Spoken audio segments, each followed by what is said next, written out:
किसी गांव में एक गरीब कुम्हार लखन अपनी बीवी सरला के साथ रहता था। वह सुबह से शाम तक मिट्टी के बर्तन बनाता और उन्हें बाजार में बेच कर आता था। मटके ले लो मटके, रंग बिरंगे और शुद्ध मिट्टी से बने हुए मटके। मटके ले लो मटके, रंग बिरंगे और शुद्ध मिट्टी से बने हुए मटके। उसकी बीवी सरला उसके इस गरीबी से बहुत परेशान रहती थी। सरला हमेशा लखन को कोसा करती थी। दिन भर मेहनत करके मटके बेचने के बाद भी लखन की इतनी कमाई नहीं हो पाती थी कि वो अपना घर अच्छे से चला सके। मटके ले लो मटके, शुद्ध मिट्टी से बने हुए मटके। अरे काकी, मटके लेने हैं क्या? अरे नहीं लखन, अभी तो घर पर मटके रखे हुए हैं। हाँ हाँ काकी, कोई बात नहीं। फिर लखन वहां से चला जाता है और गांव में घूम घूम कर मटके बेचने लगता है। मटके ले लो मटके, रंग बिरंगे और शुद्ध मिट्टी से बने हुए मटके। मटके ले लो मटके, रंग बिरंगे और शुद्ध मिट्टी से बने हुए मटके। हर रोज की तरह आज भी लखन के ज्यादा मटके नहीं बिके। अब तो मुझे घर चलना चाहिए। सरला और मेरी बेटी घर पर मेरा इंतजार कर रहे होंगे।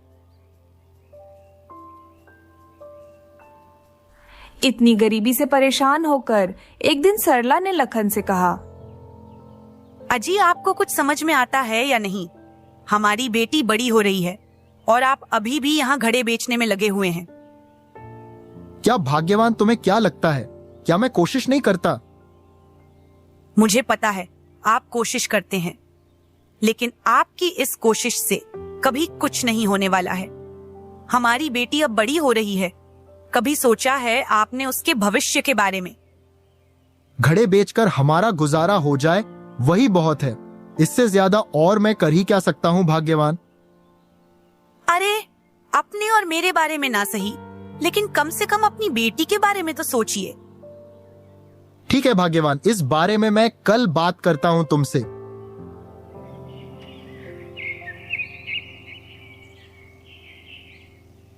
अगले दिन जब लखन बाजार में मटके बेचने जाता है तो अपनी पत्नी के बातों पर विचार करता है। सरला सही कह रही थी। मुझे अपनी बेटी के भविष्य के बारे में भी सोचना चाहिए। उसकी पढ़ाई में वैसे भी काफी देर हो चुकी है। अब मुझे और देर नहीं करनी चाहिए। उसका दाखिला किसी अच्छे स्कूल में करा देना चाहिए। इसके लिए मुझे कुछ पैसे जोड़कर रखने होंगे। मटके बेचकर इतनी आमदनी तो हो नहीं पाती, लेकिन इसके अलावा और मैं क्या कर सकता हूं?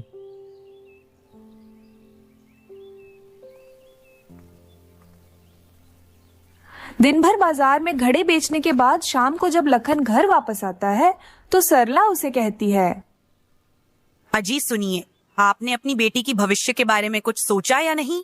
उसे पढ़ाना लिखाना है या नहीं? अच्छे से स्कूल में उसका दाखिला कब करेंगे आप? अगर इसी तरह चलता रहा तो वह कभी नहीं पढ़ पाएगी। देखो सरला, मुझे और कोई काम तो मिल नहीं सकता, इसीलिए मैंने सोचा है कि दूसरे गांव में भी जाकर मैं मटके बेचूंगा। यह भी कोई तरीका है भला? आखिर कितने ही मटके बेच पाओगे आप? कुछ तो बेच ही लूंगा, और ज्यादा काम करना पड़ेगा तो वो भी कर लूंगा।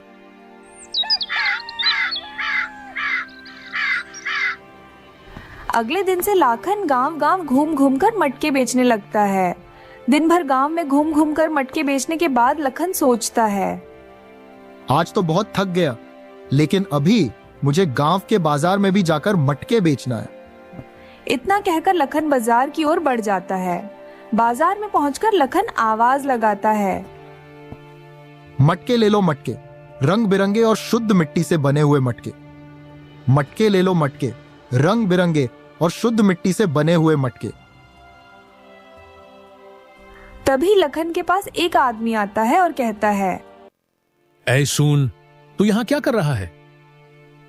मटके बेच रहा हूं, और क्या करूंगा? इससे पूछकर, यहाँ तू मटके बेच रहा है। लेकिन भाई, इसमें किसी से पूछने की क्या जरूरत है? ये तो गांव का बाजार है, इसीलिए मैं यहाँ मटके बेच रहा हूं। नहीं, तुम यहाँ मटके नहीं बेच सकते। जाओ और कहीं और जाकर मटके बेचो। लेकिन भाई, मैं तो हर जगह मटके बेचता हूं, लेकिन मुझे आज तक ऐसा किसी ने नहीं कहा। ऐसा थोड़ी ना कोई किसी को भागा सकता है। मैं तो बाजार में मटके बेच रहा हूं, किसी के जगह थोड़ी ना ले रहा हूं। यहाँ तो कोई भी अपना काम कर सकता है। वह सब मुझे पता नहीं। जाओ और जाकर अपना काम करो। लखन उस आदमी की एक नहीं सुनता और वहीं पर मटके बेचने लगता है। मटके ले लो, मटके, शुद्ध मिट्टी से बने हुए मटके। लगता है तुम ऐसे नहीं मानोगे। ठीक है, अभी थोड़ी देर में तुम्हारी अक्ल ठिकाने लगाता हूँ। इतना कहकर वह आदमी वहां से चला जाता है और लखन मटके बेचने लगता है। लखन मटके बेच ही रहा है कि तभी वह आदमी 2-3 आदमियों को लेकर आ जाता है। देखो भाइयों, यह आदमी यहां पर मटके बेच रहा है। जब मैंने इसे मना किया तो बोल रहा कि देखता हूं मुझे कौन रोकता है। इतने आदमियों को देखकर लखन थोड़ा डर जाता है। आप लोग मेरी बात तो सुनिए, मैं तो हमेशा ही मटके बेचता हूँ और मुझे आज तक किसी ने नहीं रोका। लेकिन आज हम तुझे रुकेंगे। देखता हूं कैसे तू यहां मटके बेचता है। भाइयों, मारो इसे। इतना कहकर वह सभी लोग लखन को पिटने लगते हैं। आहारे, मुझे माफ कर दीजिए, मुझसे गलती हो गई। आज के बाद कभी मैं यहाँ पर मटके नहीं बेचूंगा। चल ठीक है, अब अपना ये ठेला उठा और निकल यहां से। लखन ने अपना ठेला लिया और वहां से निकल गया। भला ये क्या दादागिरी हुई इनकी? इन लोगों ने तो मुझे बेवजह ही मारा है। अब कल से मैं यहाँ मटके बेचने नहीं आऊंगा। लखन निराश होकर वहीं से थोड़ी दूर पर जाकर बैठ जाता है। बाप रे, बहुत दर्द हो रहा है। बड़ा मारा है मुझे इन लोगों ने। अब तो मैं सच में उधर मटके बेचने नहीं जाऊंगा। तभी लखन के पास मटके देखकर एक साधु उसके पास आते हैं। बेटा, ये मटके किसके हैं? बाबा, ये मेरे मटके हैं, मैं इन्हें बेचने आया हूं। क्यों, क्या हुआ? आप भी मुझे मारने आए हैं क्या? मार लीजिए, इतने लोगों ने तो मुझे मार ही लिया है। बेटा, ये तुम कैसी बातें कर रहे हो? मैं तो यहाँ किसी काम से आया हूं। भला आपको मुझसे क्या काम है? बेटा, मुझे ये सारे मटके चाहिए। अरे वाह, इतनी मार खाकर क्या मैं मुफ्त में आपको ये मटके दे दूं?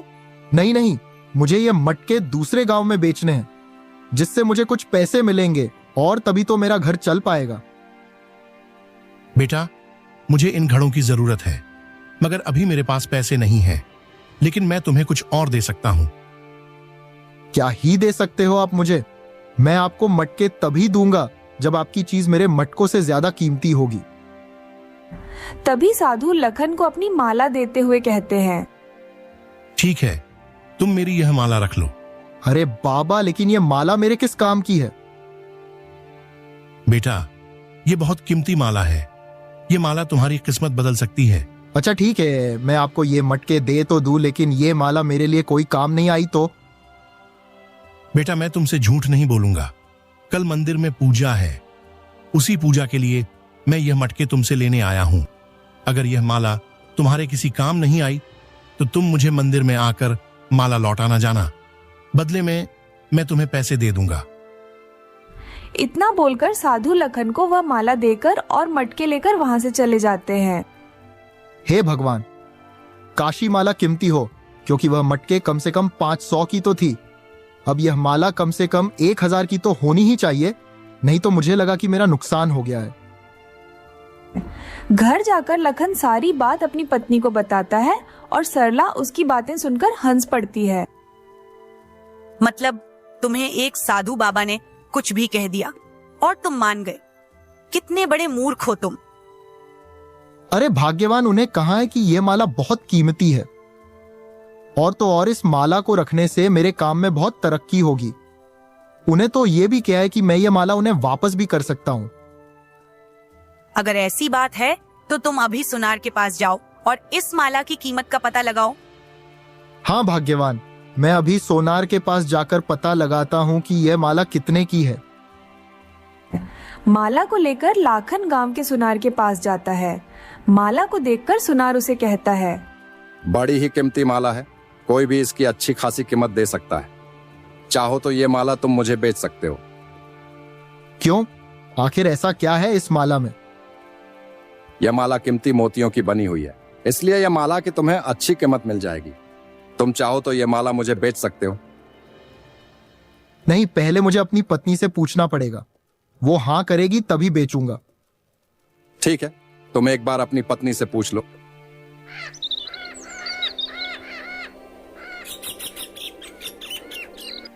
लखन घर आकर सरला को सारी बात बताता है। अरे भाग्यवान, ये तो बहुत कीमती माला है, लेकिन मुझे लगता है हमें इसे नहीं बेचना चाहिए। ये क्या तुम गोल गोल बातें करने लगे? अगर ये माला हम नहीं बेचेंगे तो खाएंगे क्या? जाओ और इसे बेचकर रुपये लेकर आओ।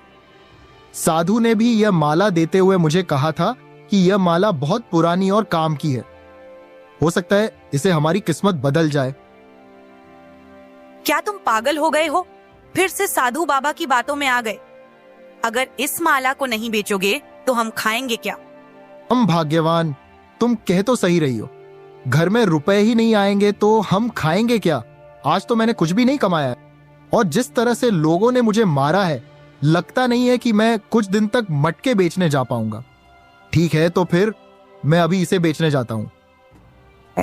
माला अच्छे से देखकर सुनार लखन से कहता है, मैं तुम्हें इस माला के 50,000 दे सकता हूँ। 50,000 सुनते ही लखन के होश उड़ जाते हैं।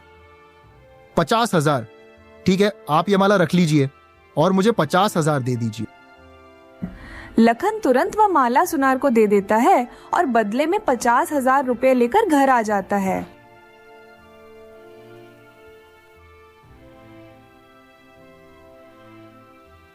हाँ देखो भाग्यवान, कितने सारे रुपए हैं। सोनार ने शुद्ध 50,000 रुपए दिए हैं माला के बदले मुझे।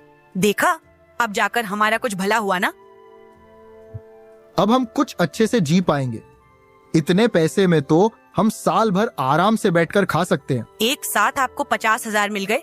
अजी, हमारे तो भाग्य खुल गए।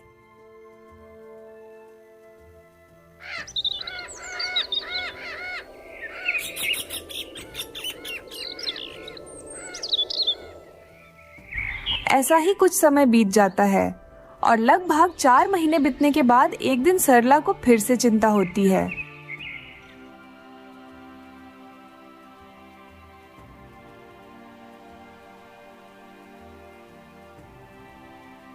अजी, मैं सोच रही थी एक समय में तो ये पैसे खत्म हो ही जाएंगे, फिर हम क्या करेंगे?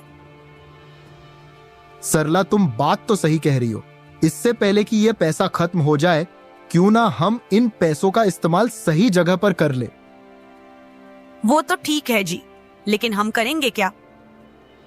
मैं एक काम करता हूं, अब से सारे पैसे हम अपनी बेटी के भविष्य के लिए रख लेते हैं और कल से फिर से मैं मटके बेचने का काम शुरू कर देता हूं। मतलब हमें फिर से वही गरीबी वाली जिंदगी जीना पड़ेगा? अजी, आपसे तो ज्यादा उम्मीद लगाना ही गलत है।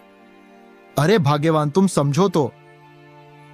जाइए जाइए, वो तो साधु बाबा की माला मिल गई, तभी हमारी जिंदगी कुछ महीने अच्छे से कट गई, वरना आपकी वजह से तो हमें उसी गरीबी में जीना पड़ता।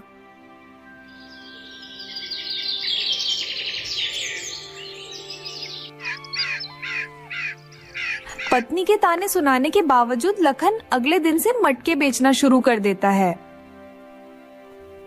और एक दिन रास्ते में फिर से वही साधु बाबा लखन को मिलते हैं। नमस्ते साधु बाबा, कैसे हैं आप?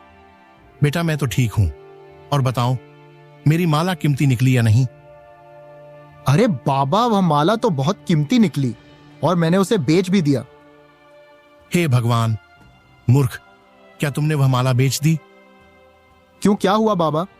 अरे मूर्ख, वो बहुत कीमती माला थी। तुम उस माला के दम पर कोई भी काम शुरू कर सकते थे और वह काम तुम्हें बहुत आगे तक लेकर जाता। इसलिए मैंने तुम्हें वह माला देते हुए कहा था कि इस माला को हमेशा तुम अपना पास रखना। लेकिन बाबा, आपने तो कहा था कि यह माला बहुत पुरानी है। हाँ, लेकिन मैंने यह भी कहा था कि यह माला तुम्हारी किस्मत बदल सकती है। हे भगवान, ये मैंने क्या कर दिया? क्या मुझे वह माला फिर से मिल सकती है? तुम मुझसे क्यों पूछ रहे हो? जहां तुमने वह माला बेची है उससे जाकर पूछो। लखन उसे सुनार के पास जाता है जिसके पास उसने माला बेची थी और वहां पहुंचकर चौंक जाता है क्योंकि जहां उसने माला भेजी थी वहां सुनार ने अपना एक बड़ा सा शोरूम खोल लिया था। ये क्या हो गया? अभी तो यहाँ एक छोटी सी दुकान थी। कुछ ही महीनों में ऐसा क्या हो गया जो इस सुनार ने इतना बड़ा शोरूम खोल लिया। लखन को ये समझने में देर नहीं लगी कि ये सब उसी चमत्कारी माला के कारण हुआ है। लखन तुरंत सुनार के पास जाता है।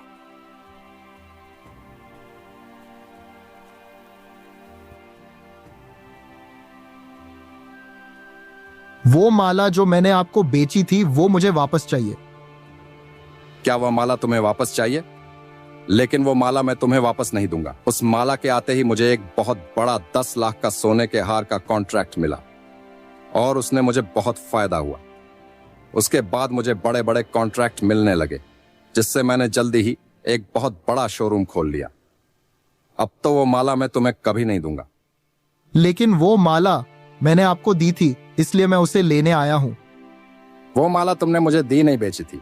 उसके बदले मैंने तुम्हें पूरे 50,000 रुपए दिए थे। माला से आपका जीवन बदल गया, लेकिन मैं वही का वही रह गया, जबकि वो माला मेरे ही पास थी और मैंने ही आपको दी थी।